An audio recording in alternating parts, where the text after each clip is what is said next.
Hello, everyone. It's Jay with Guilty of Crime. Hey, Lake, Michigan. Good to see you.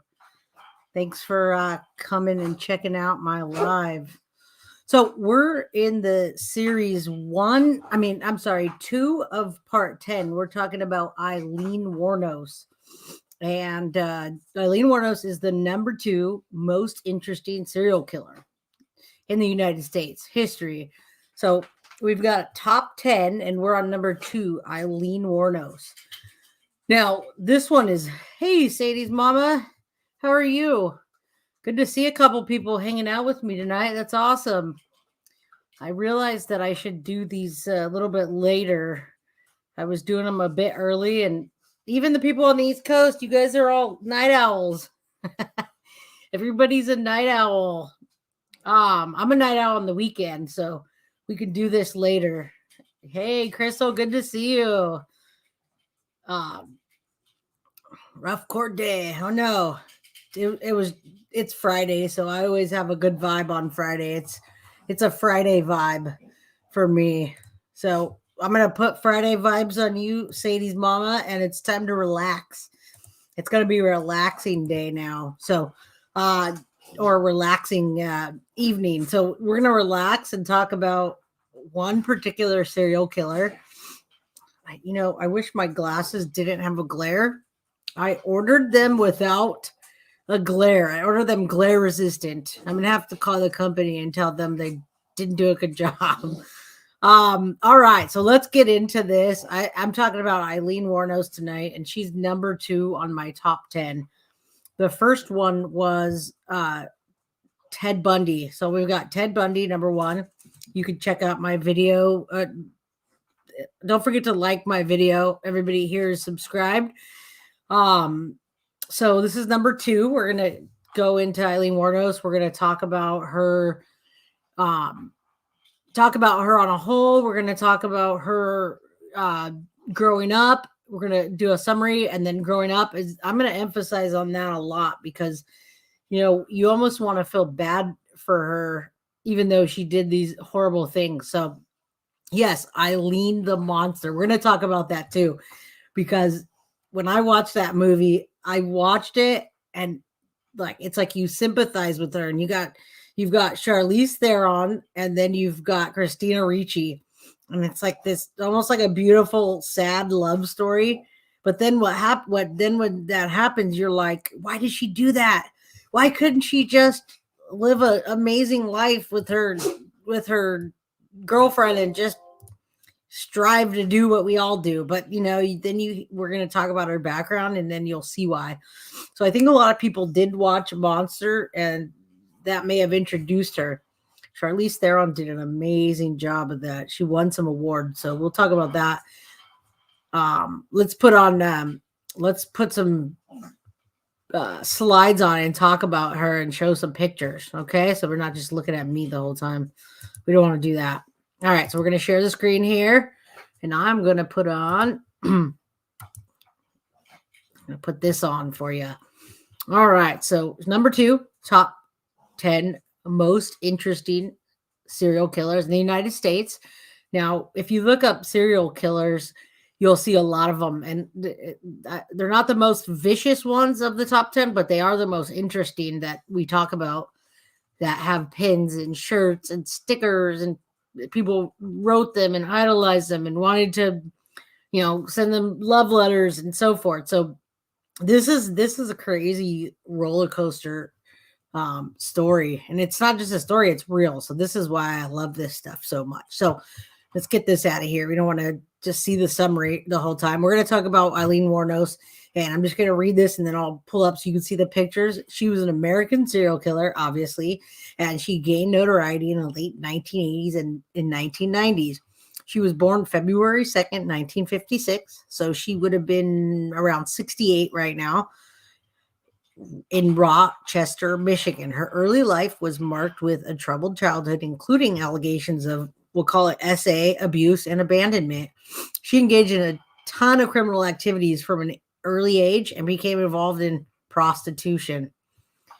she was doomed from early on. Her brother and father took advantage of her, not only by SAing her, but also charging their friends for sex with her. From a young age, they'd take dollars, $5, whatever they could get, and they would hand their sister and their daughter over and just let them do what they want. So, you feel bad for her from a young age, but she still shouldn't have done what she did. I could imagine that kind of stuff will mess you up. So she claimed that she began killing men in self-defense. However, or during attempted sexual assaults while working as a prostitute. However, the crimes escalated and eventually she was convicted of murdering 7 men between 1989 and 1990. So that shows you it was a quick spurt. We don't know if it's true, if we know all of her victims, but she literally just went on a spree. It's like something clicked in her. So you can see her here. She definitely, here's her mugshot of when she got arrested for the final crimes after the sting operation. So there was a sting operation on her. And they caught her. Here she is on this one. And then here she was in prison already for a while. You could tell she had lost some weight. She settled in a little bit. So yeah, I wanted to show you some pictures, obviously, to put a name to it, or face with a name. Now, this is interesting because when you look at something like this, you're looking at, this is very horrible. This is very horrible, Lake Michigan. Thank you all for being here, by the way. This is a terrible story. And when you look at this picture, you're looking at her and she looks very beat down. It's almost like she was ready to be caught. But these sketches, I'll tell you, these sketches, crime scene sketches, I gotta say, most of the time, they just don't look alike. We were just talking about the Delphi case before this. And if you look at the Richard Allen sketches, they look nothing like him. But then they took the two and combined them. So yeah, I don't see this here. I would never look at that and say, oh, it's her. But then let's take a look a little bit farther down. Let's take a look farther down and see what these are sketches of. So we're going to look at this. And this one, this is far from Christina Ricci, right, guys? This literally, when you watch the movie, you're looking or watching this thing that looks like a love story, and they got this beautiful actress in there. It looks nothing like this. Although I would say it looks a little more like this one than her. It's hard to see the two and correlate them. But when you put the two together and you see, it's not often that you're going to see 2 murders, but let alone 2 women running around doing this kind of thing. So you see both of them together and you kind of put 2 and 2 together like, oh, maybe it's those 2 that are running around together. So then later on, you can see she goes a little bit crazy. I think one of the videos that I'm going to play a quick clip of and hope that it doesn't get shut off. Let's go back to here. Let me see if I can pull this up. So the sketches are horrible and it does hinder the cases, especially when they try to use that to convict somebody. It just doesn't work. So yeah, it looks nothing like them. You can see her when she got a little bit crazy, and if I can pull an interview up and it plays, then you'll see her just saying crazy stuff. She thinks that they're planting things in her head, and the government's doing stuff, that there's UFOs, just all kind of off the wall stuff. Now, at this point, she is the only person that I know out of the top 10, unlike Ted Bundy, oh, hello. Sorry about that. My dog wants to be in on it. So 1 second. Sorry about that. I'm back. Zab has a dog. She knows how that is. And you guys probably do too. Anyway, so we're looking at her. She's a bit out of sorts. She just wants to be executed at this point. So we're done with this one. I showed you the pictures right here. She looks like she was ready to go out. It looks like this was a picture of her at the bar that she used to hang out with and hang out at and get all dolled up. So, all right, so we're gonna go to the next one, and we're gonna talk about her childhood. Now, this is where it gets really sad. So we talked about her having a troubled childhood, and believe me, I'm sad for her victims as well. It's too bad that they ended that way. Those guys were innocent. They did nothing wrong. So she had a troubled and difficult childhood, as we talked about, abuse, neglect. She was pretty much on her own. So some of the key points in her early life where I wanted to talk about this. I really do want to talk about this. I want to focus on it quite a bit because anytime you see a documentary with her, they don't talk about this. They talk about they'll do a little bit in the movie, but they don't go back to why it happened. And when you can pinpoint something like this, it's really sad. So abuse, neglect. So let's talk about birth and parental issues here. All right. So she is hot. Nice Greeno. She's the 80s prostitute of the year. I would pay $5. Hey, in the 80s, $5 will get you a lot.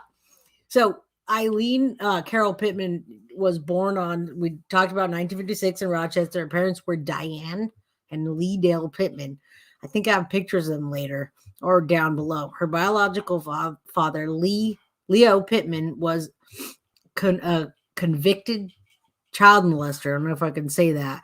Who was so he was a child molester. So right then you're like, whoa, it gives you a good idea of what so funny what was going on with her already. Okay, so her mom was unable to care for her, and her older brother Keith was soon abandoned by their mother, Aileen and Keith. They were raised by their grandparents, Lori and Britta Wuornos. However, Lori died of liver failure in 1960, and adoption and family issues, what we'll talk about next. So that was already a hit to them, right? Big blow. And yeah, that's a big thing to deal with there. Let me pull this back up. Okay, so after that, following her grandfather's death, Aileen and her brother were adopted by their maternal grandparents, who renamed them Aileen Carol Wuornos. Aileen claimed that her adoptive father was physically abusive, and she alleged instances of sexual abuse within the family. She engaged in delinquent behavior during her teenage years, and she became pregnant at 14. So, I mean, she was probably sexually active at 5 or 6, and not because of her own choice. She was involved in various offenses, including theft and prostitution. So she knew prostitution her whole life. She knew how to get money, and she knew what men wanted. She experienced periods of homelessness and continued to engage in transient lifestyle. She turned to prostitution as a means of survival and exposing to dangerous, risky situations. The challenging and traumatic experiences of her in childhood undoubtedly played a role in shaping her troubled adulthood. Her life story underscores the impact that early trauma can have, abuse and instability on somebody's development later on in their choices. So here she is. I mean, she's no different than any other cute little girl, right? I mean, that's her and that's her brother. So they started out as normal kids, right? We got to sound like dog was part of the show. That's good. I'm looking at your comments now. Yeah, so she was a cute little girl. Her brother was a cute little boy, but the fact is what happened and what shaped them. Now the brother became abusive to her later. He realized that, hey, if I give people my sister, then I'm going to get a place to stay. I'm going to get money, cigarettes. He literally at one point gave her away for a cigarette. He wanted a cigarette. He wanted a cigarette, and he just gave her, and she had sex for a cigarette. One freaking cigarette. Who's hot? Greeno was talking about was talking about Aileen Wuornos. I showed a picture of her. That's so funny. I showed a picture of her with that feathered hair, the one that looks like a cobra. Whoever, if you guys seen the movie, you'll you got me laughing. So if you've seen the movie, she goes in the bathroom at one point, and they have to emphasize that she goes with the dryer to her hair, and she's getting ready for a date with Ty. She goes in there and she puts the dryer on, and she finishes her hair off like this. She puts it on, and it looks like a cobra to me. So it's the 1980s hairstyle. Okay, so we're gonna get back to the pictures, and I'll go to the next thing. Hopefully, I can play some clips. I didn't get a chance to download anything, but there's some that I'll show, and I'll kind of crop it a little bit with the screen and play it quickly. I'm not gonna sit there too long, but you guys are killing me, man. I gotta put the screen back up with her hair like that. It's like a cobra. I should put it side by side. So she still doesn't have that yet. She's a baby here. She's just a young teen. Put little cute. Oh, here's the cobra hair. There it is, Zev. There's her hotness in all forms. So I'm gonna go and talk about the next thing. But yeah, she went from that to that. Now she married really young. So this is her like up to the time of the abuse, being prostituting, having a hard life, not living anywhere. She lived outside sometimes. So at this point, she's like, I'm just going to settle for something. I know what men want, and that's what I'm going to give them. So that's what she did. She scored herself a sugar daddy. This guy was her sugar daddy. And had she not had issues and not been abusive, yeah, she would have scored with this guy with that cobra hair, boy. So I'll pass, not my time. Yeah, you remember in the movie? You remember that in the movie? I laugh every time. I can't handle it. She says, I'm done. I'm ready. And she fluffs her hair. That's great. Not my type either, Zav. Maybe if she was into 2024, maybe. Killing me. Okay, so there she is, which is going to lead me to the next part of how she ended up with this guy. Again, I don't blame her. Nowadays you get sugar daddy, there's sugardaddy.com, all that stuff. So she went for the gold, right? All right, so we're going to go to the next one. We're going to talk about the timeline here and what happened. Why is she with that old guy? What is she doing? Okay. Let's get okay, so she was born. Okay, so we're just going over the timeline real quick. She married this guy at some point. So 1960s and 17, her experience as a troubled childhood kind of gives you an idea when this happened. 60s and 70s, she engages in criminal behavior. 71, she gives birth. We left off on that. She was 14 years old. And obviously she put the child up for adoption, right? Not gonna do it, which the child was better off. Honestly, we know the story. So 1976, she hitchhikes to Florida. Now this is going to change her life forever. This is where she spent most of her adult life. And anybody that is engaged in criminal behavior, do me a favor. Don't go to Florida or Texas or anywhere where there's a death penalty, because that's where she made the mistake, was in 1976. Now, the number one serial killer was Ted Bundy, and he made the same mistake. His very last killings were in Florida.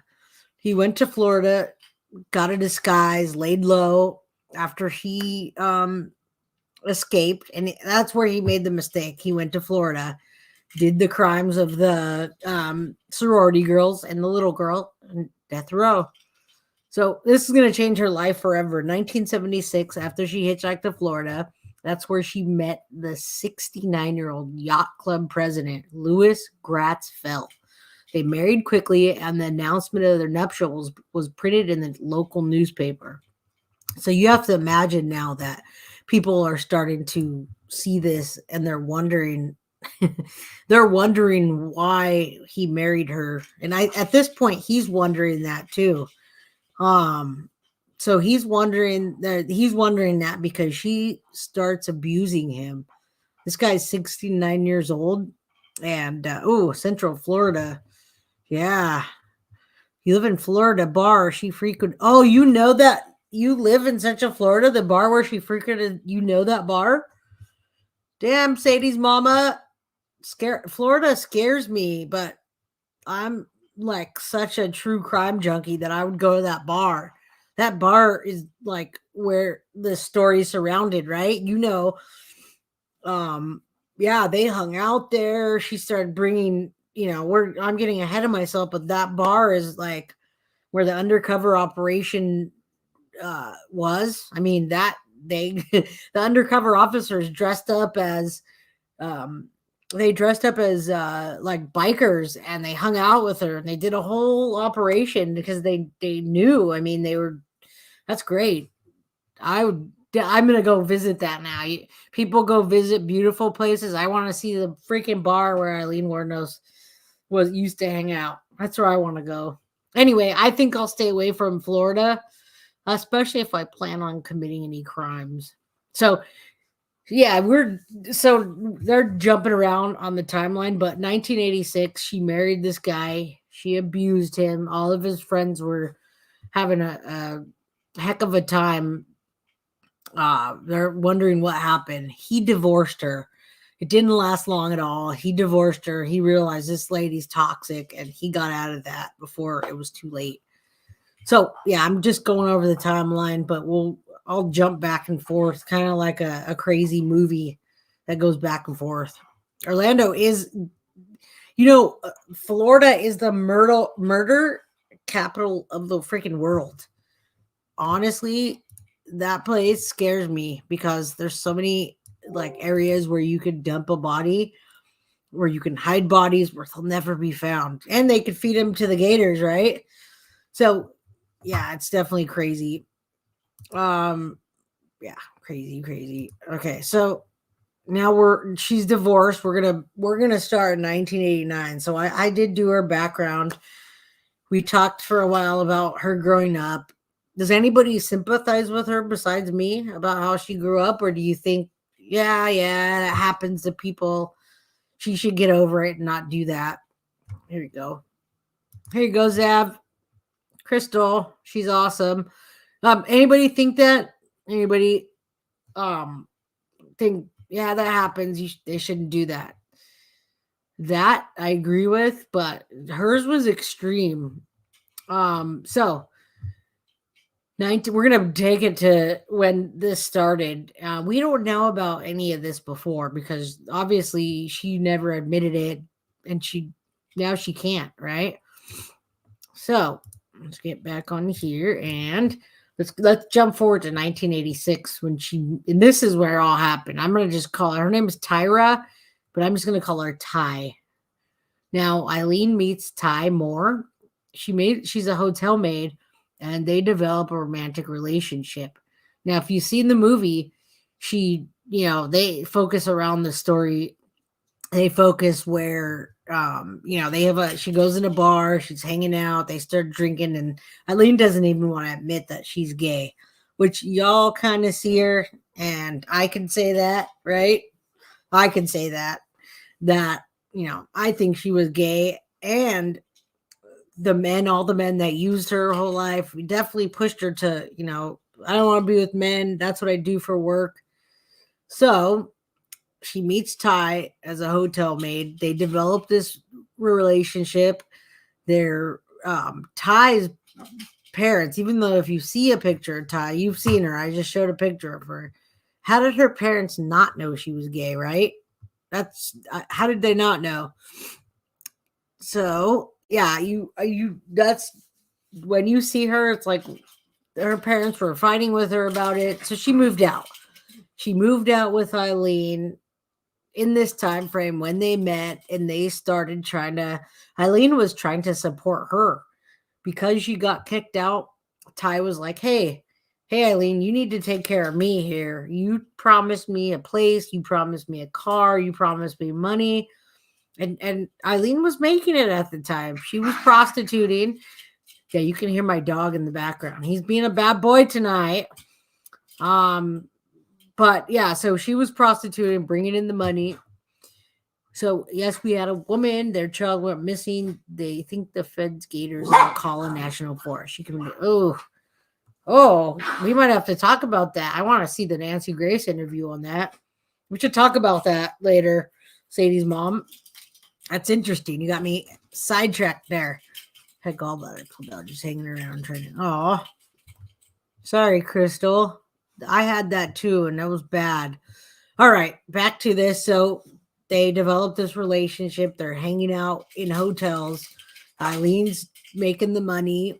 Ty's hanging out, having a good time. They're in this love story, right? Everybody knows the great love story. And so Eileen claims to have, in 1989, we're going through I'm telling a story, but we're going through the timeline as well.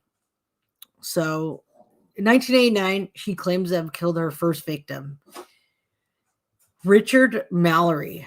Now, she claims this was self-defense. If you watch the movie and you listen to her story, I do believe the first one was self-defense of sexual assault.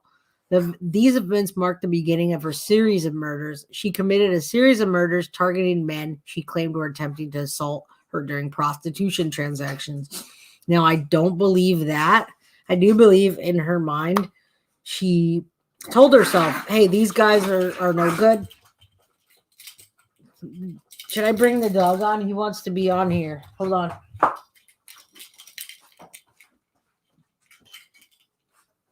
Sorry, guys. All right.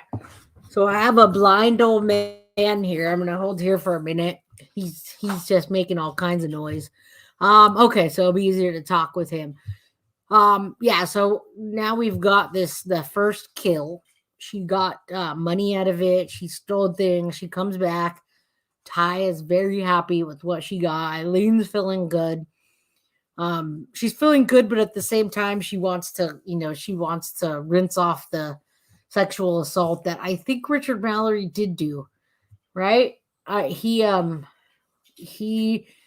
think he really did try to take advantage of her, and that was her first one. But she did tell herself later on that that was happening. So we still feel bad for Richard Mallory because we really don't know.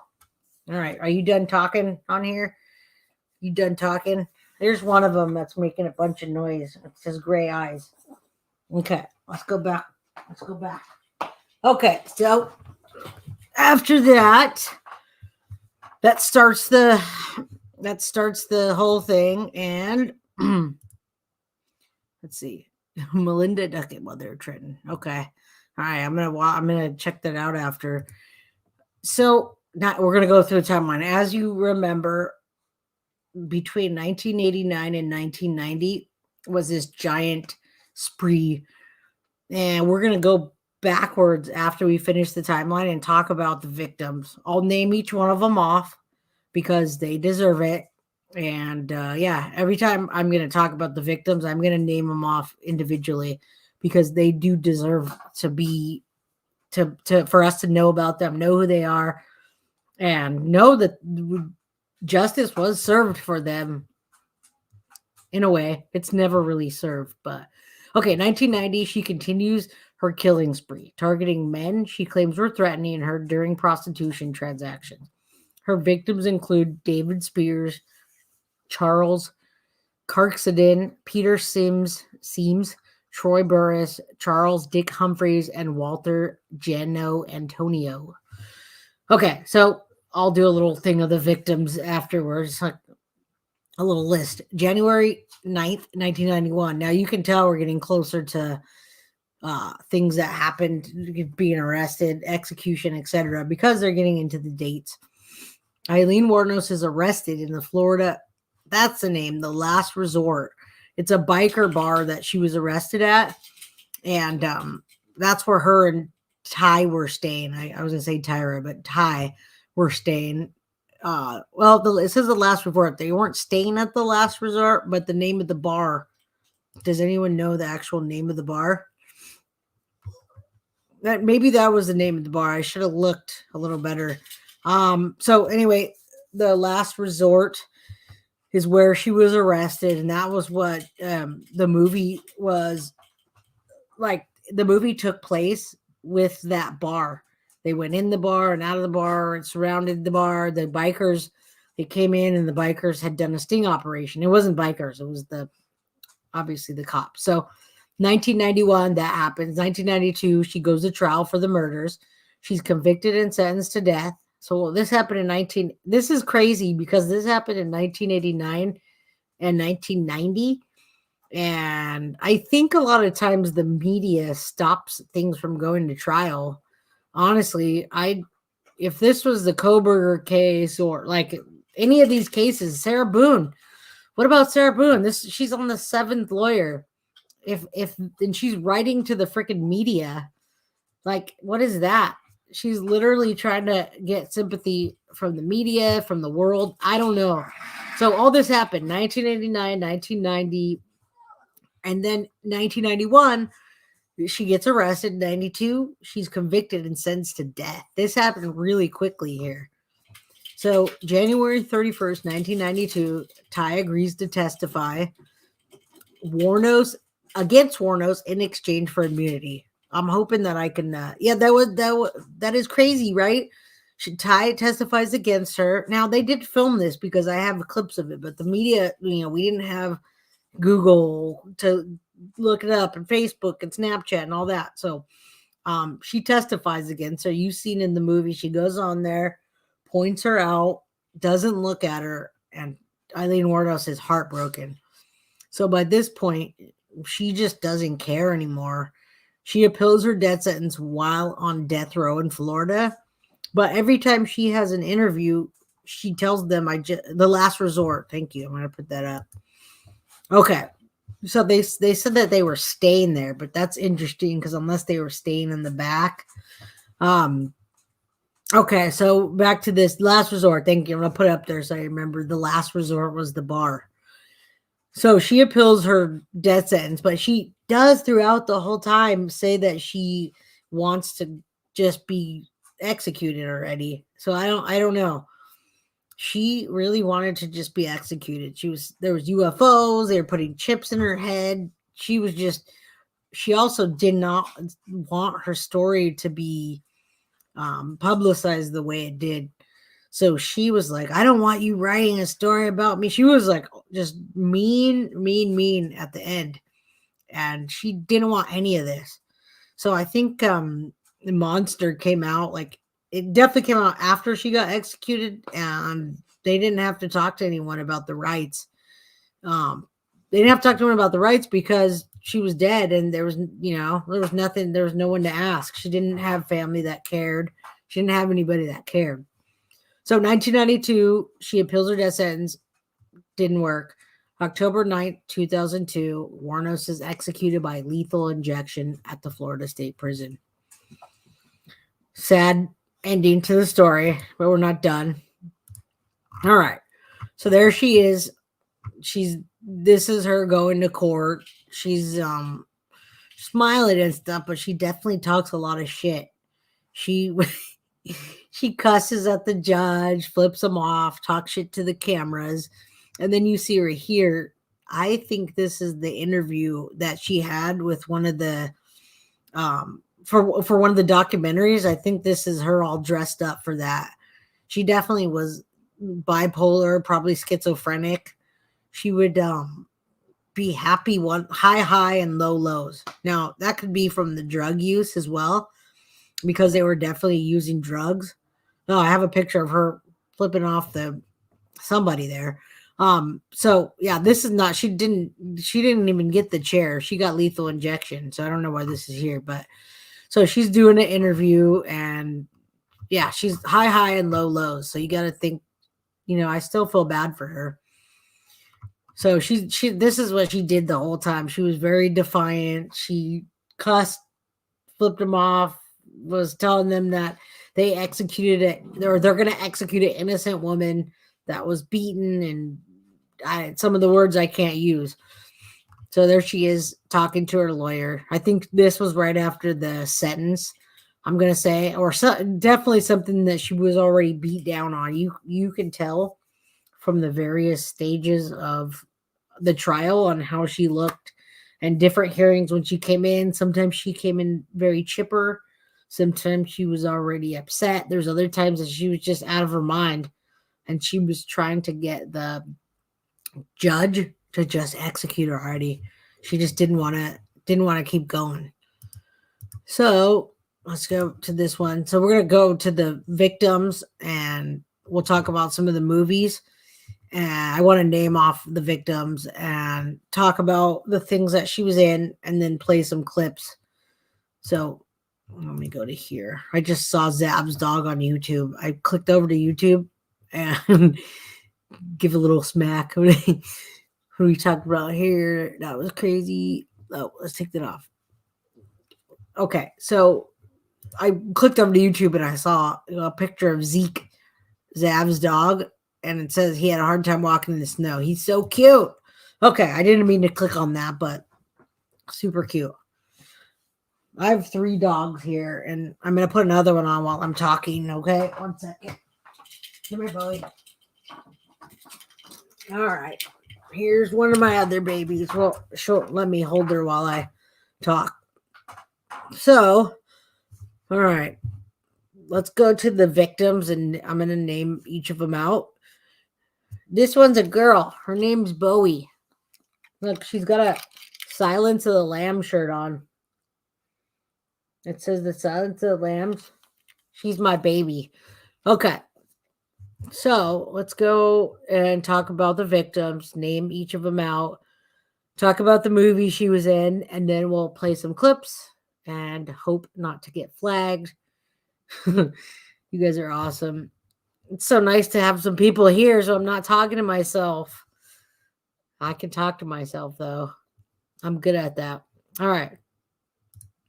I have dogs. I'm never talking to myself, right? All right, let's go to the victims. Aileen Wuornos was convicted of killing 7 men.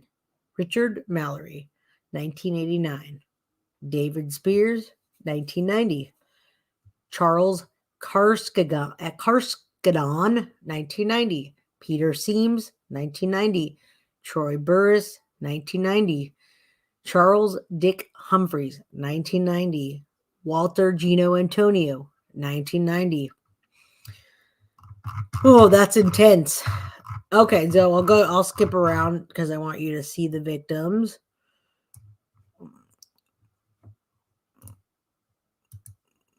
Let's zoom in. Doesn't do much good, but we have Richard Mallory. Now they went in order of the killing, so that's kind of nice. I don't have to sit there and think about that. This guy was equivalent to the guy in the movie. If you remember the first guy in the movie, when she went out and she was just dating Ty, and she went out and she hadn't done this for that amount of money or that scored that much before, and he actually assaulted her and RA'd her, we'll say.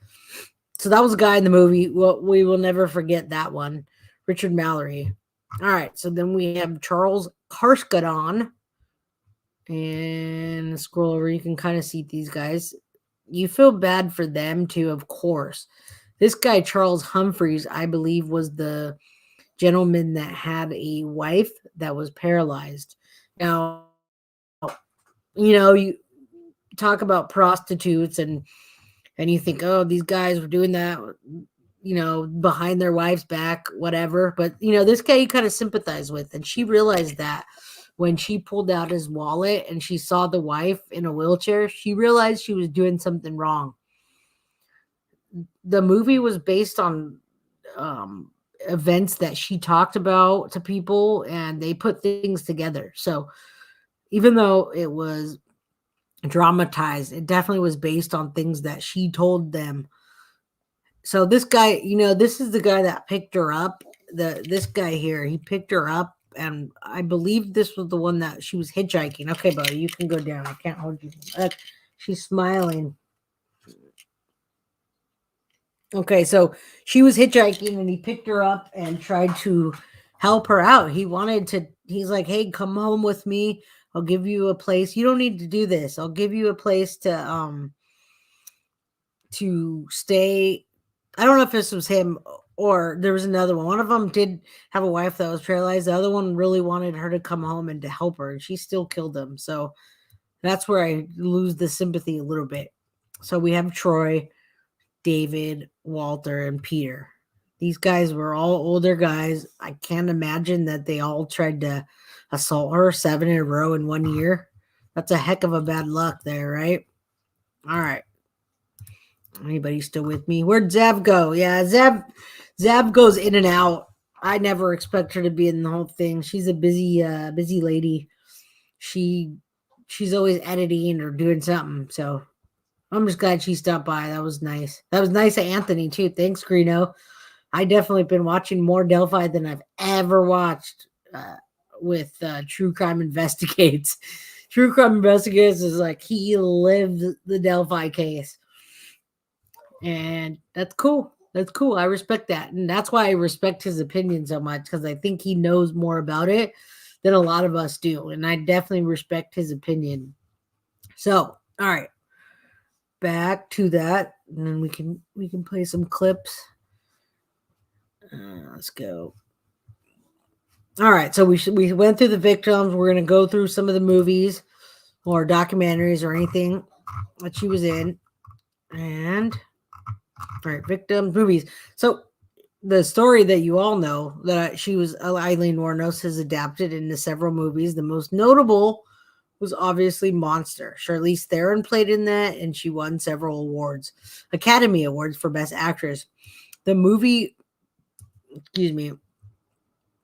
focuses on Wuornos' life, crimes, and her relationship with Ty Moore.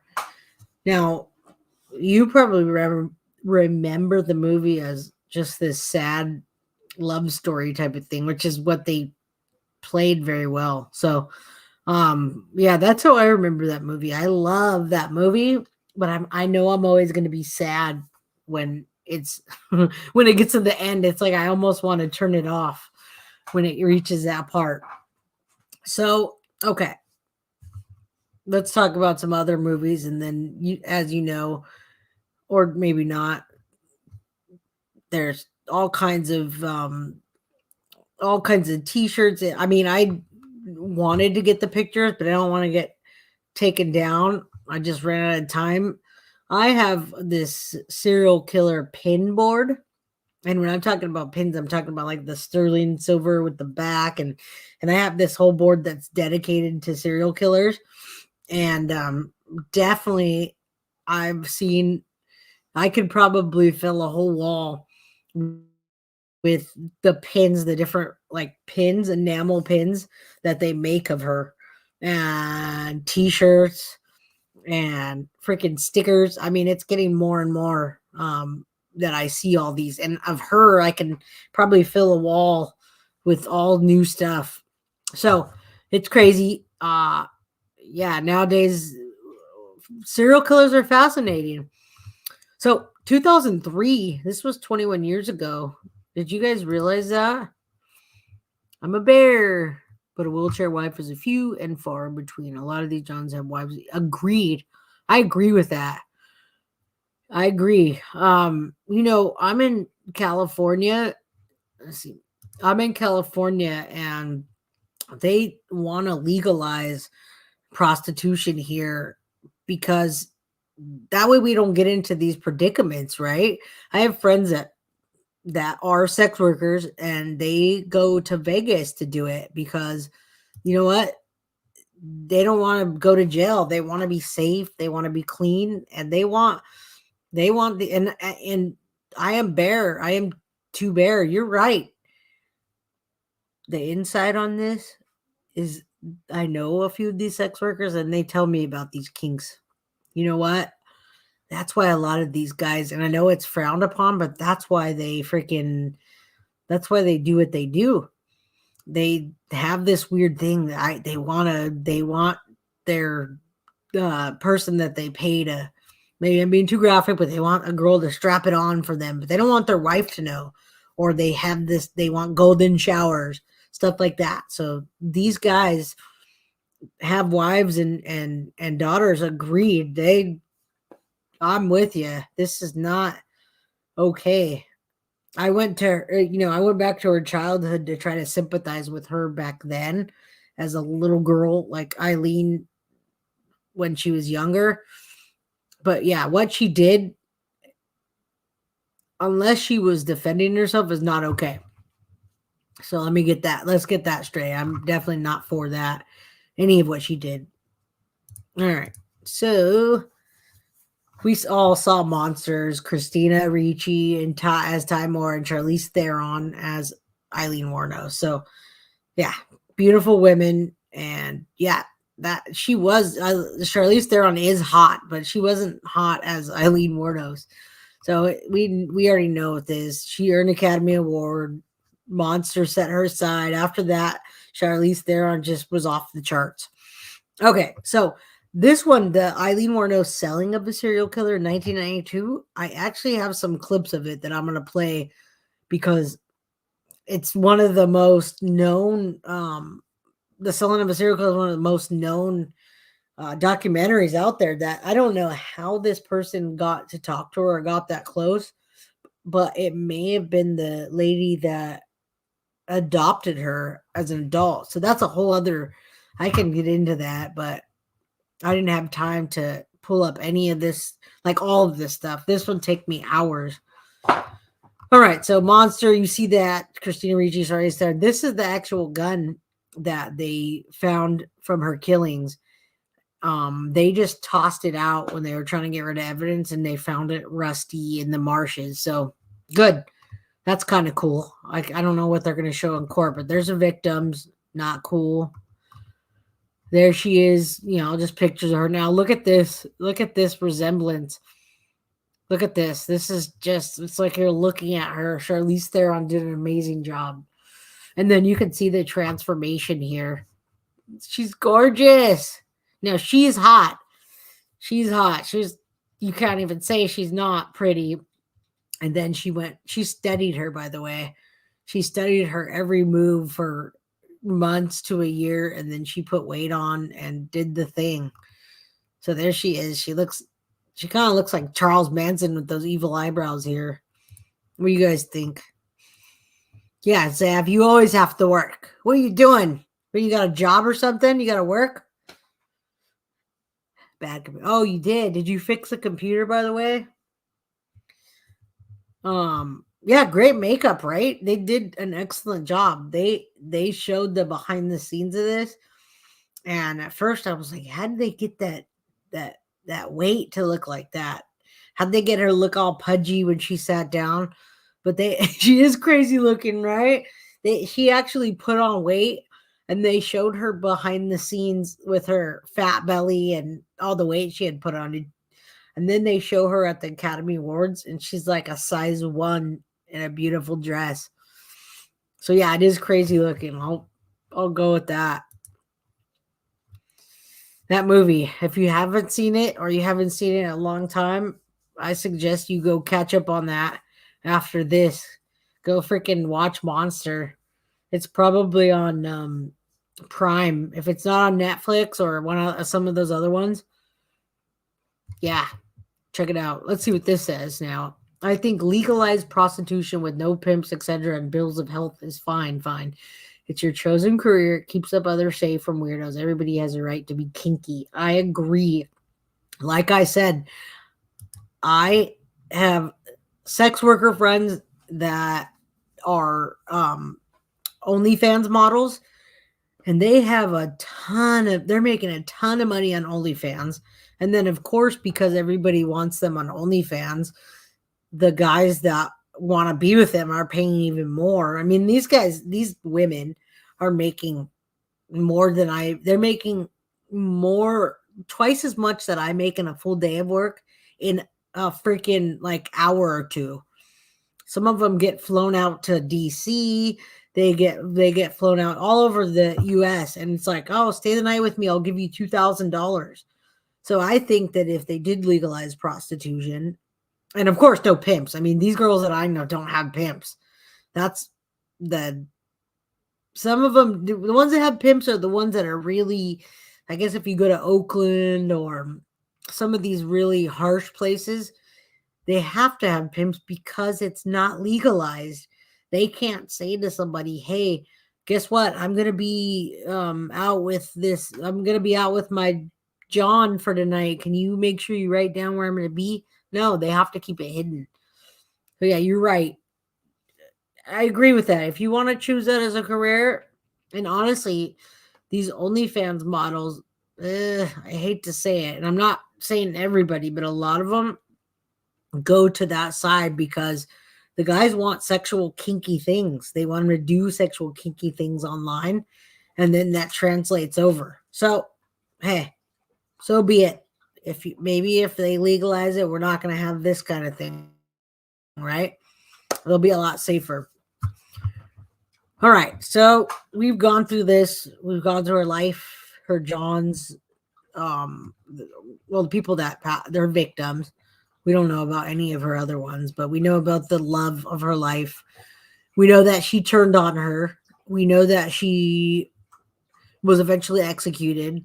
But I want to play some clips that show her and how she moves. All right, so let's play. I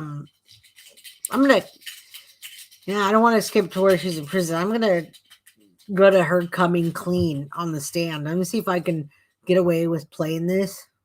Let's cross our fingers here. Let's see if I can.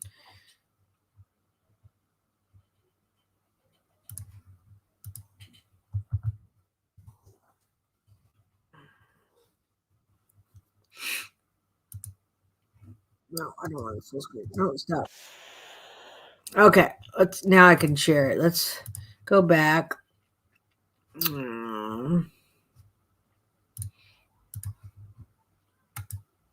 Here we are. Got a message that Aileen wanted me to come meet her at the local jail. She had something to say. Okay, I cannot go in the execution chamber and die in the execution chamber as a liar. And I cannot go in the execution chamber and be executed under the devil. I have to come clean and cleanse my spirit in the name of Jesus Christ. So I have to come clean and tell the world the lies that went on through my mouth. I mean, now prosecutors and cops. And that you killed 7 men. Huh? That you killed those men in cold blood. Yeah, and I got to come clean that I killed those 7 men in first-degree murder and robbery. As they said, they had it right. It's serial killer. Not so much like thrill kill. I was into the robbing biz. I mean, serial killers are in this thrill killing jazz. I was into the robbing, and eliminate a witness. But still, then again, I got a number, so it's serial killer. But I'm coming clean before I go in that execution chamber and be executed. Perception of herself. That I killed them. And so when you met them from the beginning, did you know that you were going to kill them? When they picked you up in their cars? I pretty much had them selected that they were going to die. But when you're saying that there was no self-defense, so there was no self-defense? No, there was no self-defense. I'm being really straight up about everything. There's no self-defense. I'm really sorry what happened about everything. I was in this. To me, this world is nothing but evil, and all of us are full of evil one way or another.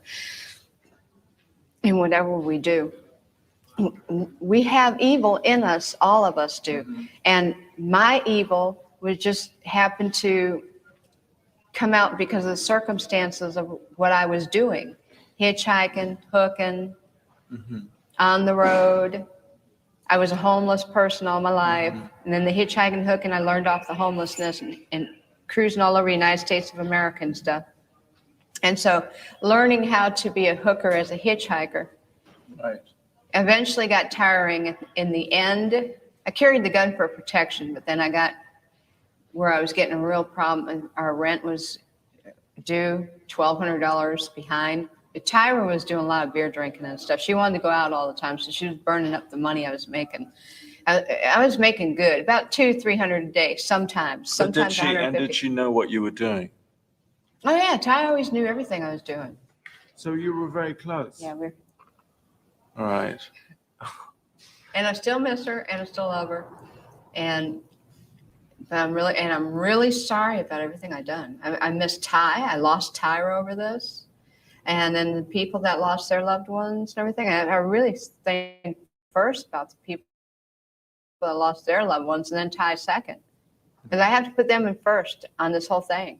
I'm really sorry for them losing their loved ones, man. I know the feeling. And what about with Richard Mallory? Because you gave that testimony with Richard Mallory. Yeah, Richard Mallory was not self-defense. Richard Mallory, I killed him I needed his wheels to move the stuff, and he had the right amount of money I needed to move into the apartment. So.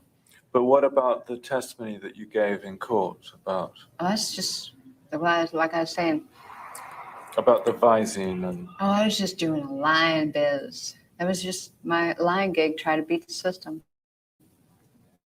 Really? So that was really all. None of it was true. Because in court you gave such a graphic description of what had happened with Richard Mallory. Yeah, after sitting around thinking how I could drum up a story, That was pretty convincing. Was it? That's sad. Well, I thought so. God, that's sad. Well. And it's not that you just decided that you wanted to die and you wanted to get it over and done with, that you changed your story. No, the reason is it's serious. There's no way, and nobody should go in that execution chamber dying on a hope for a lie and even by the second may get out of this thing on a lie. But I heard, that you just couldn't stand being on death row after 12 years. Nick, this is the last time I'm going to say it. You have to kill Aileen Wuornos because she'll kill again.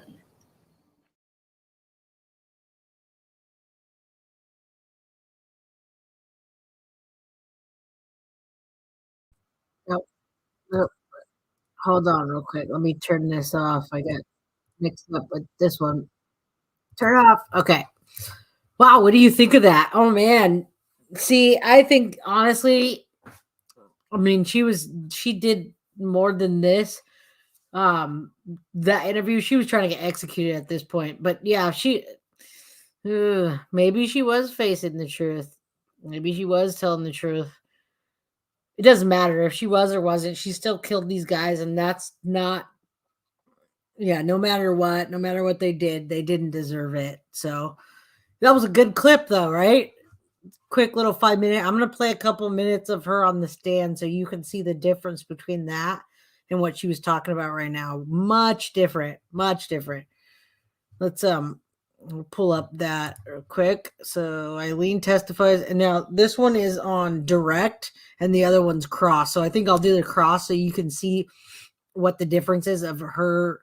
She's going to be very defensive on cross, right?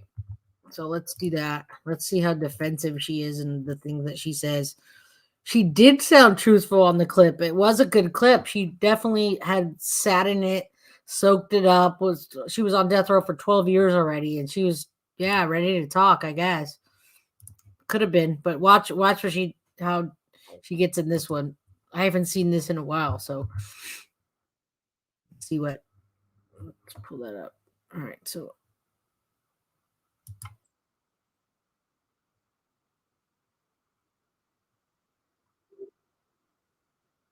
hold on. Sorry about that. Let me.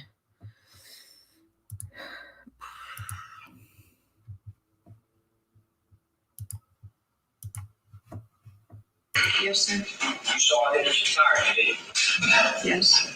You didn't make one mention of an anal rape or being tied up or having alcohol squirted in your rectum, did you, during that tape? I told you that he was getting violent, and also I told you before in the first confession that he was talking about anal screwing. Did you, in fact, did you see anywhere in that videotape, or did you tell Detective Corsepa at any time that you were strangled with a cord by Mr. Malcolm? Well, every time I tried to start telling you or him about what was happening, he'd interrupt me and ask me how many times was this person shot? What kind of items did you take? Did he say anything after when you shot him? Where did you leave his car? I never got a chance to ever express myself. Well, I was always interrupted. So you say the reason you didn't say it is to be interrupted. Pardon? You just were cut off. You didn't have a chance to tell it. Exactly.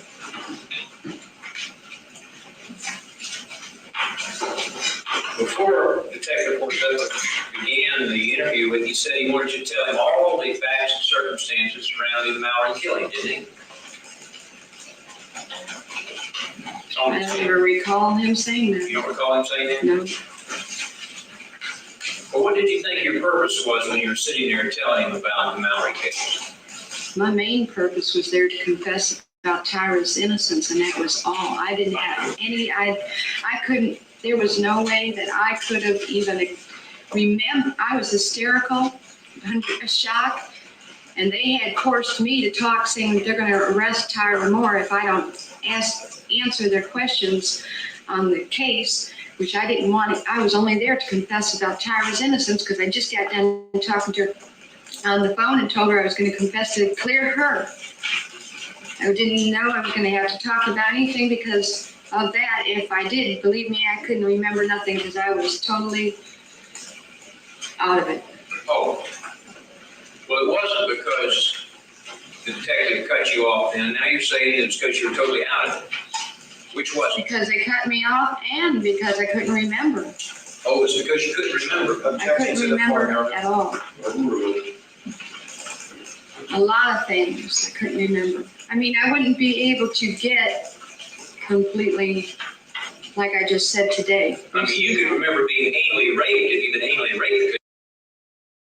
I agree, guys. I definitely think she's lying here. I don't know if on the first one that actually happened, like in the movie it said that it did, but I know that she was abused at some point when she was doing prostitution, and she just brought that over to this, whether it was that guy or another one. She kind of used that as the driving force, right? So at some point, maybe none of these 7 guys actually did anything to her, and she just killed them for money in a car.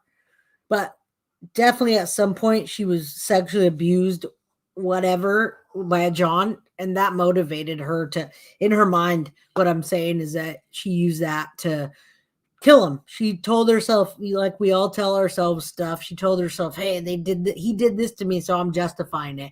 So I agree. I think she totally sounds like she's lying. And later in the other clip, when she's in prison, she's totally telling the truth. Yeah, let's finish.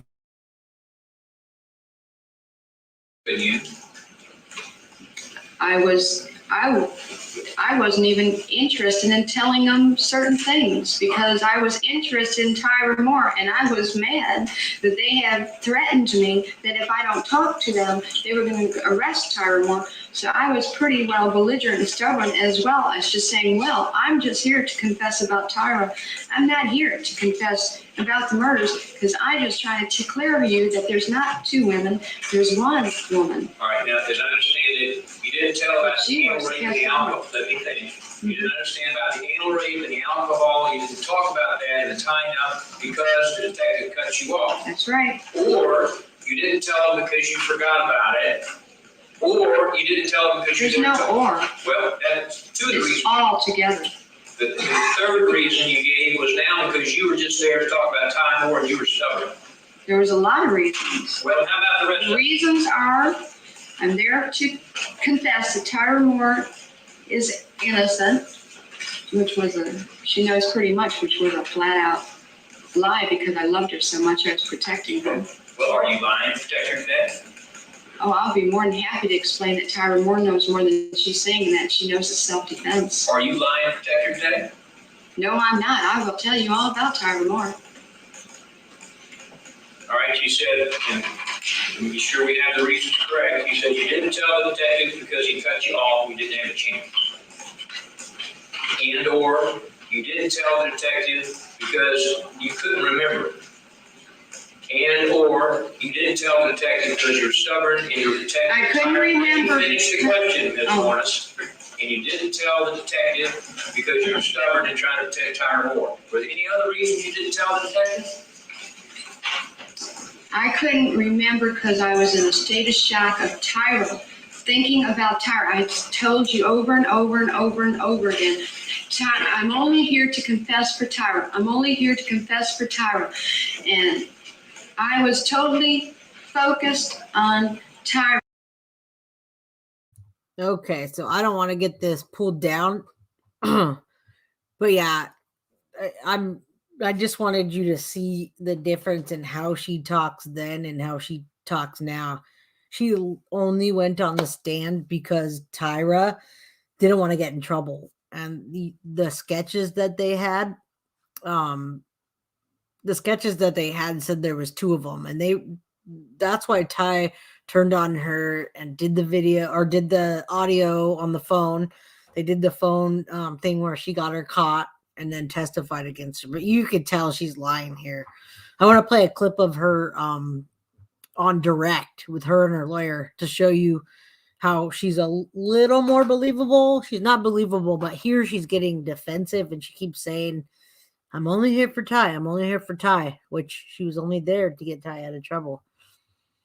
And yes, I agree, Zav.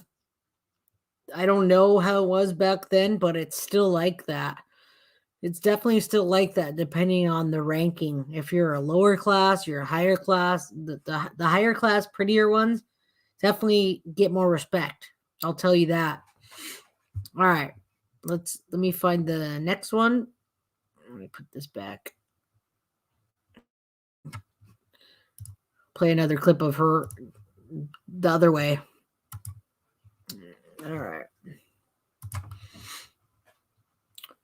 Any thoughts on the videos? Has anybody seen these videos yet? It's pretty cool that they're so long ago.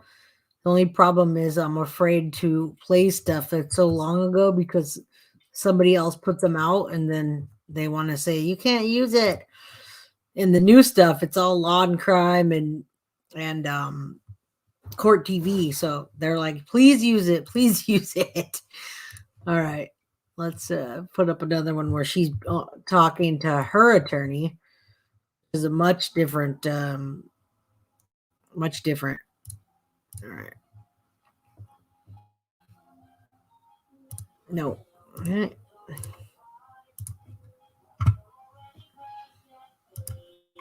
All right, check this out. Look at that. She looks happy right there. Let's get this out of here. Aileen Wuornos. Can you hear me? Yeah. Okay, if you can't hear me at any time, let me know. Okay. And I would also ask. It sounds kind of bad, but that's the old video. Okay. You might need to come a little closer to the microphone if you can. Okay. How old are you? 35, Where are you from? Troy, Michigan. When did you leave home or come to Florida? Around 14 years old. Where had you been living just prior to you 14 years old when you decided to come to Florida? I was living in Troy, Michigan. Okay, with your family? Yes. Why did you come to Florida? Because when I was younger and I was living out in the streets, I was sleeping in the snow and all, it was too cold. And I had to come to Florida where it was warmer weather and seek warmer shelter. Okay. How did you come to Florida? I hitchhiked And did you come with a friend or how did you come? by myself. How did you support yourself during those early years? Well, I had to couple jobs for 75 cents an hour, but I basically was a prostitute. Well, when did you start becoming a prostitute, Lee? At the age of 16. Okay. And how did that happen? How did you end up getting into that particular profession? Well, there was when I was hitchhiking, a lot of guys would pick me up and they You see the difference in how relaxed she is when she's talking to her attorney. Right now, they're using that backstory, which I gave you too, to sympathize with her, which I sympathize with everybody. But yeah, she's giving that story right now of I lived in the streets and I didn't have anywhere to live. And I've been doing this since I was young and never had anything. So yeah, this is what she's doing. But you can see the difference in her demeanor here, the difference in her demeanor on cross-examination, and then later on. asked me if I wanted to make some money. And they'd give me like $60 or $100. And back in them days, $2, you could get a $2 meal for, a cheap meal. So it was really good money. I was only making 75 cents an hour, and it was excellent money to help me because I was on the road. And so I took the offer, and that's where I became a hitchhiking prostitute. Were you always in Florida doing that? No, I was all over the United States. Okay. And how old were you when you finally came to Florida to settle? Do you remember? Yes, I was about,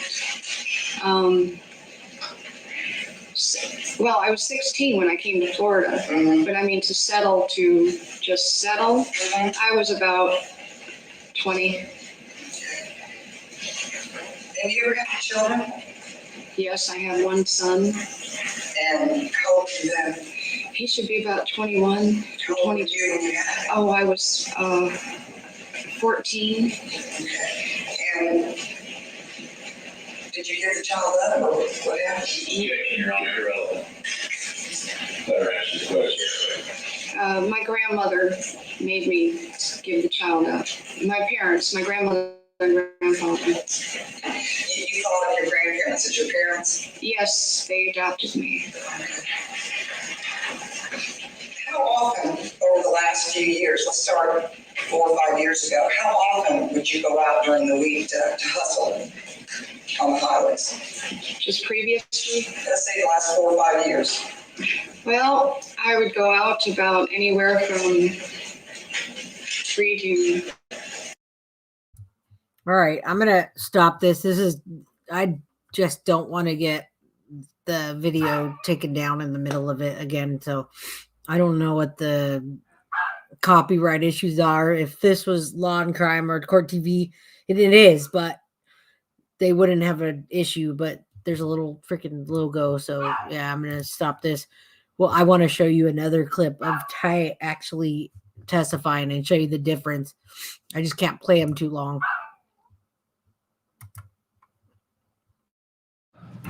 Ma'am, would you tell us your full name, please?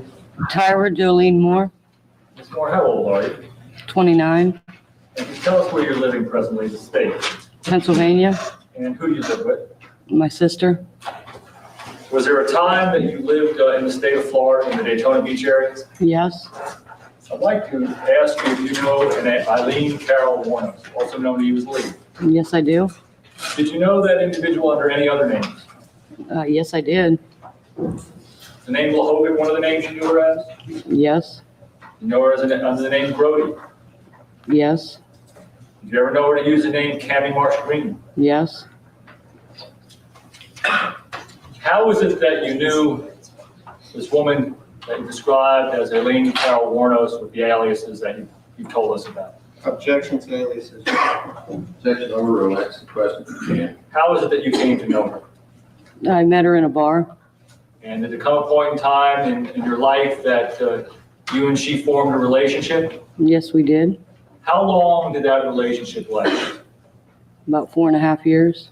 And could you describe the relationship to us in regards to your living arrangements, your working arrangements, things of that nature?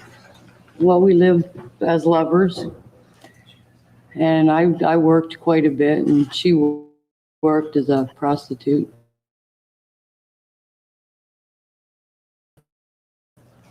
during the time that you were living with the defendant?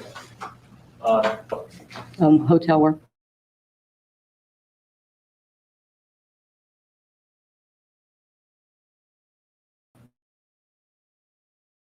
No. Section over. A daily basis when you could find employment? Yes. Got a paycheck? Yes. Use that to support yourself and Ms. Wuornos? Yes. And shared in the household bills? Yes, I did. Leading, Your Honor. Rephrase the question. What did you do with the money that you made from working at the hotel? I helped pay bills.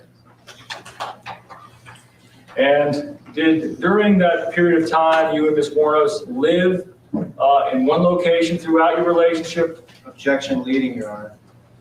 Answer the question. You can tell us. Can you repeat, please? During the 4 years that you lived together, were you always in one place or did you move about? We moved around a lot.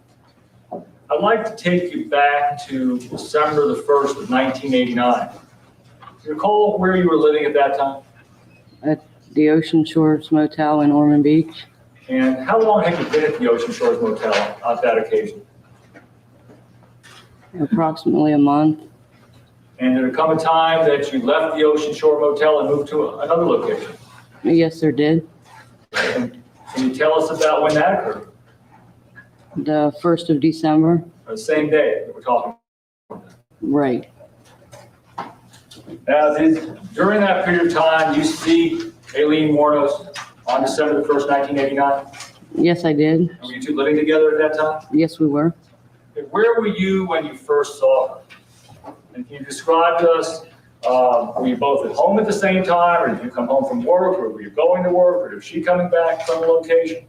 No, Explain that to me. I was in bed. It was early in the morning when she came in, and I was still sleeping.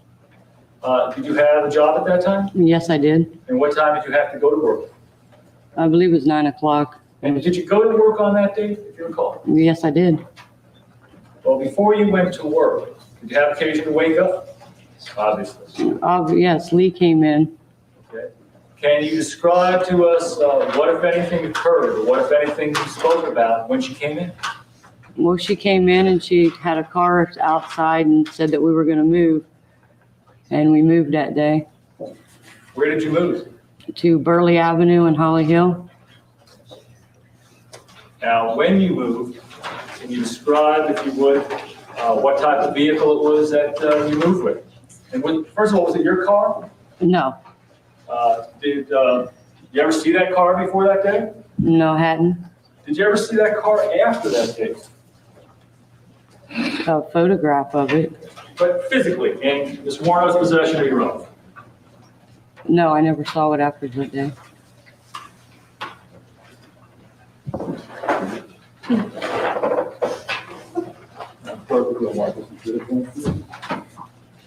Now, before you moved, did you have to get ready to move? I mean, were you expecting to move on that day? Not on that particular day, no. Okay, were your bags packed and ready to go? There was some things packed because we had planned on moving. And can you describe to us what, if anything, occurred during the process of your moving? We took all of our possessions and put them in the car and moved them over to Burley Avenue. Did the defendant, Ms. Wuornos, tell you at that time where she had been during the No. morning hours before you woke up? No, Did she tell you about anything that had happened? no, Did she say anything to you about anything odd happening or anything horrible happening? to you? Objection, asked and answered, and leading, Your Honor. Answer the question, Ken. no. And was the move pretty much a routine move from the Ocean Shore Motel to the Burley Avenue address? Yes, During that time, can you tell us how you got there? Did you use this particular vehicle we're talking about? yes, we Objection, did. leading, Your Honor. And who drove Go it? ahead, answer the question. Who drove the car? Lee did. And can you describe how she was driving? As you can see, she went on the stand because she got immunity for testifying against her. She did a call, got it on a wiretap, actually it wasn't wiretap, it was just they recorded the call. So I don't want it to get pulled down either. I'm gonna try to skip it forward and see if I can find out where she points her out and goes a little more into detail. I just wanted you to see that she doesn't look like Christina Ricci. I'm sorry, guys. The internet's it's going slow. I didn't want to end it this soon, but if it's not doing good, I see people dropping off. Sorry. I really wanted to go longer. Just Whether it was a man or a woman's jacket? I believe it was a man's jacket. It was a members only brand. Now, as she's sifting through these materials, she offers to show you a photograph of the man she told you she shot. Right. At that time, did she tell you anything else about what occurred between she and that man? No. Did she ever suggest in any way, or could you, by looking at it, could you observe whether or not she had been injured? No, I saw no sign of injury. In the morning when you left for work, when you first saw her, or in that evening? No. Was there anything abnormal about her? Interactions? No.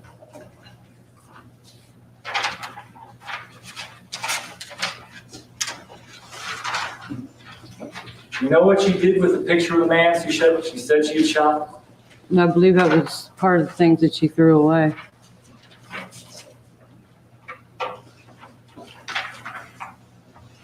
Man, let me show you what has been marked for identification purposes, as states 00 for identification. Well, that item has been previously provided and discovered to council in the form of photographic copies. Yes, sir. Thank you.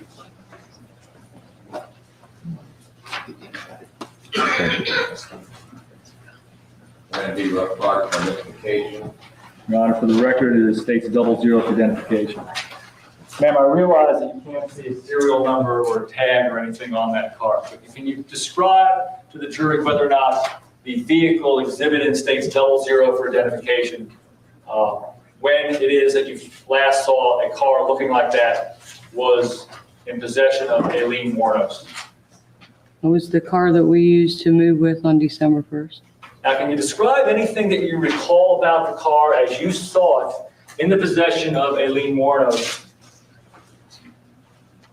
I remember a tag that was on the front of it was a Gator tag. It said the Gators across it. And I knew it had tinted windows. I remembered that. I don't remember any other specific things about it.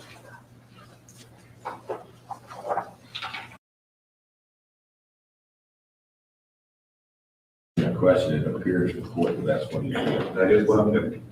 And you recall also that she said, according to Aileen, that she would die for you. Remember being asked that question? Yes, I do. Do you remember your answer?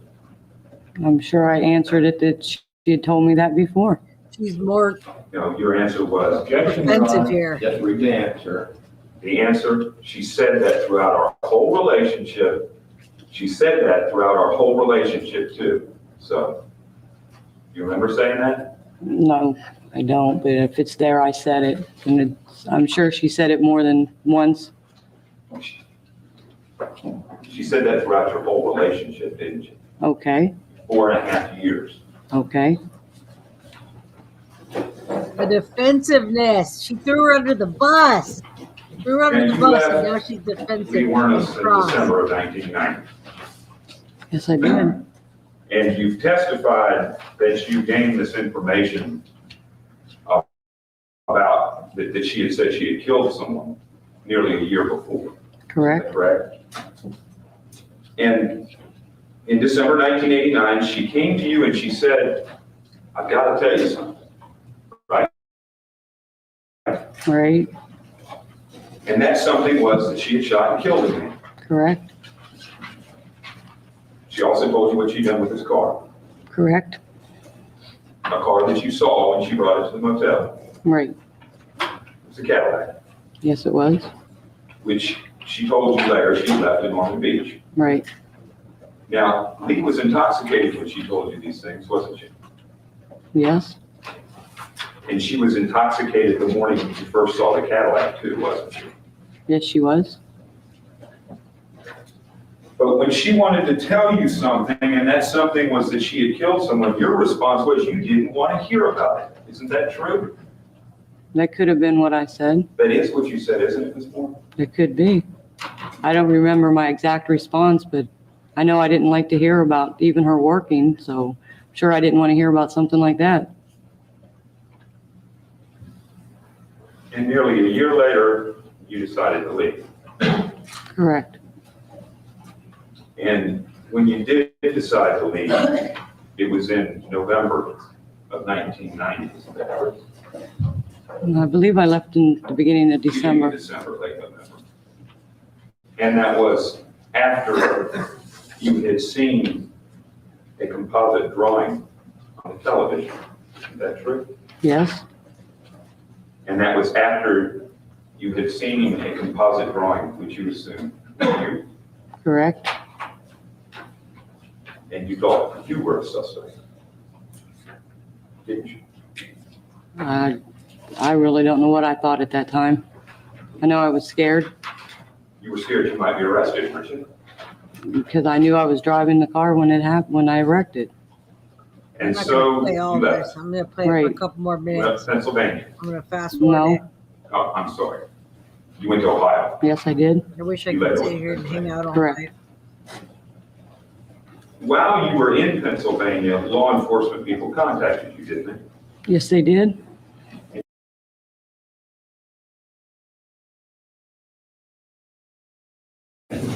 Bring the witness back and then we're. Thank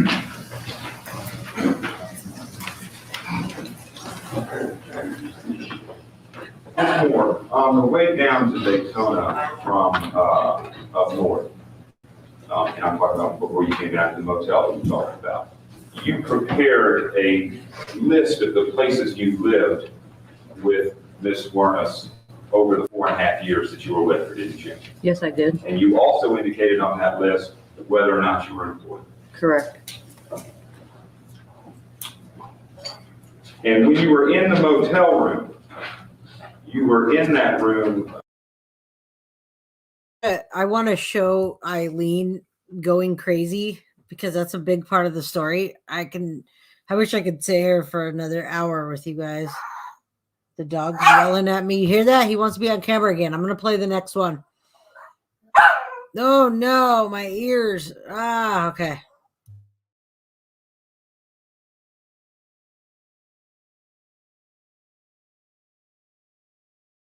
You know, I was just wondering how you're going to be, you know, at 9:30 tomorrow morning. Are you prepared?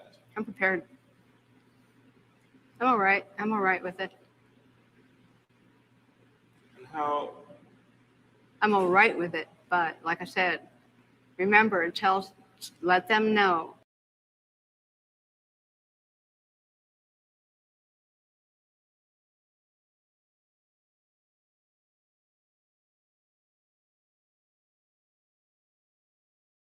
I know they did. I was just wondering how you're going to be, you know, at 9:30 tomorrow morning. Are you prepared? I'm prepared. I'm all right. I'm all right with it. And how, I'm all right with it. But like I said, remember, let them know that I know that the cops knew who I was. After Richard Mallory died, I left prints everywhere and they covered it up and let me kill the rest of those guys to turn me into a serial killer. I know they did because I was no professional serial killer or anything, murderer or whatever you want to call it, you know. I wasn't professional at what I was doing. Eileen, I did some sloppy work, you know, and I left how have prints. you prepared yourself for tomorrow morning? I'm all right with it. Hey, I'm ready to go. Hey, I was tortured at BCI. They had the intercom on in the room, and they kept lying that it wasn't on, and they were using sonic pressure on my head since 1997. Sonic And every pressure. time I was trying to write something, I think they had some kind of eye in the cell. I'm not sure, but Every time I started writing something, it went up higher. So I'm thinking that probably had the TV rigged. The TV or the mirror, something was rigged. They got a huge satellite on the compound. After they put the huge satellite on the compound, it could have been either rigged to the TV set or the mirror or something, because the electrician, when he put the mirror on the wall, he said, doesn't that look like a computer? The back of it, and he stuck it to the wall. And do you think, what, did that affect your mind, do you think? Huh? Did that affect your mind in some way, the sonic? It was crushing my head, and they were using sonic pressure continually. Then when I had 3 meetings with Miss Villacorta on it, every meeting I had, she increased the pressure of the volume of the comm, increased the harassment on the floor, increased the trays being inedible, just increased every bit of my complaints and trashed all grievances. They're trying to make it look like I was crazy at all times, rig up the room with torture. If I said anything about I think their whole plan was to try to make it look like I was totally crazy. And so nobody would believe anything I had to say about anything. And then drive me there if they could. I suffered so bad. I was really struggling to survive. Had a lot of trays that were attempted murder and everything. I had to wash all my food off.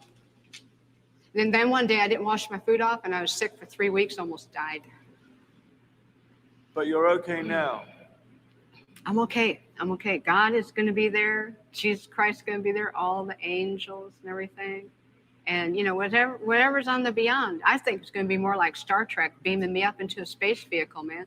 Then I move on, recolonize to another planet or whatever. But it's whatever's the beyond. I know it's going to be good because I didn't do anything as wrong as they said. I did the right thing. And I saved a lot of people's butts from getting hurt and raped and killed too.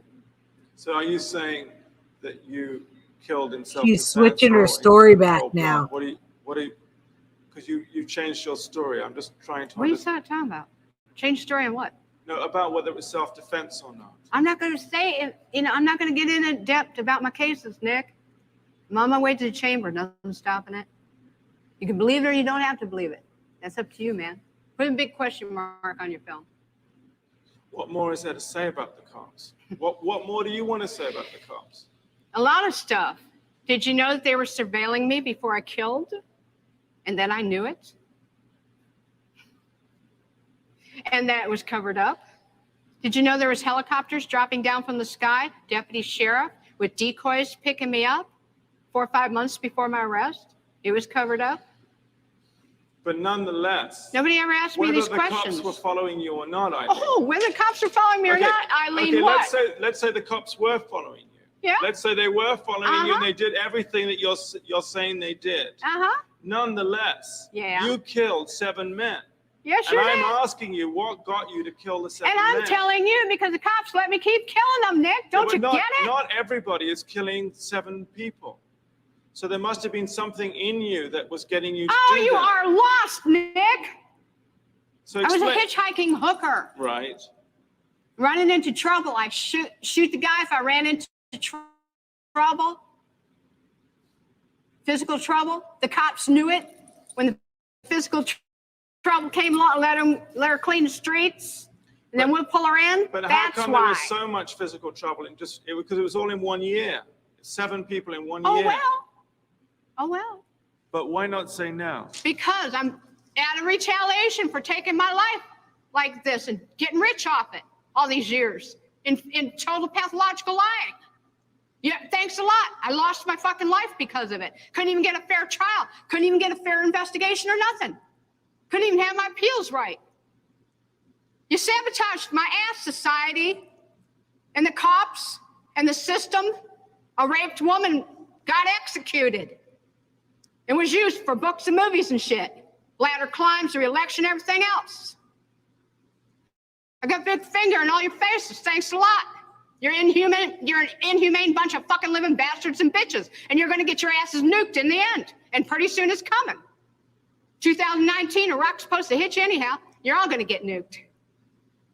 You don't take fucking human life like this and just sabotage and rip it apart like Jesus on the cross and say, thanks a lot for all the fucking money I made off of you.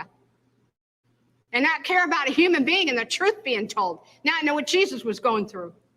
2019. I've been trying to tell the truth. And I keep getting stepped on. Concerned about if I was raped, I'm not giving you book and movie info. I'm giving you info for investigations and stuff, and that's it.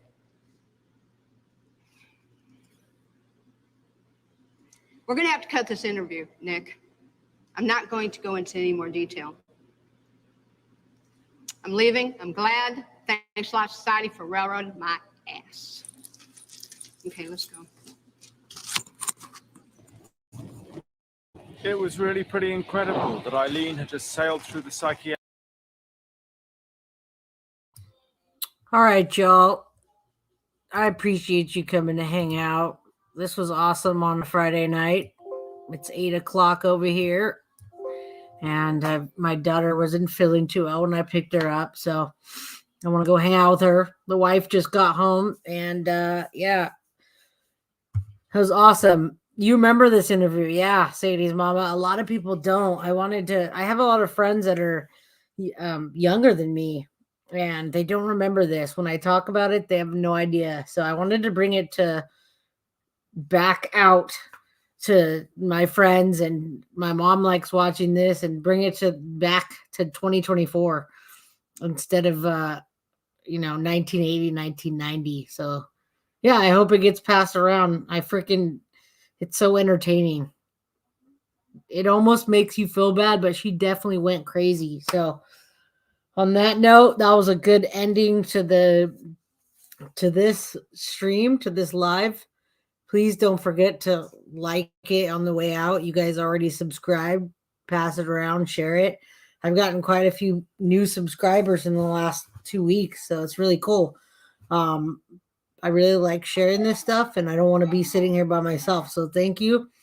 1 p.m. Pacific Standard Time, 3 p.m. Central, 4 p.m. Eastern tomorrow. I'm going to go over the Adam Montgomery case, day 2 and day 3, Battle of the Exes. We've got Battle of Baby Mama versus the wife. So we're going to hear their testimony and see what they say. If you haven't seen it, come watch with me and we'll talk and just hang out. Good night, Crystal. Good night, Sadie's mama. I'm sure Zab's gone, but good night, Zab. Good night, everybody that was on here, and whoever sees this, good night. Thank you. Thank you. Like, subscribe, share, please, so I can keep doing these videos. Thank you. Good night.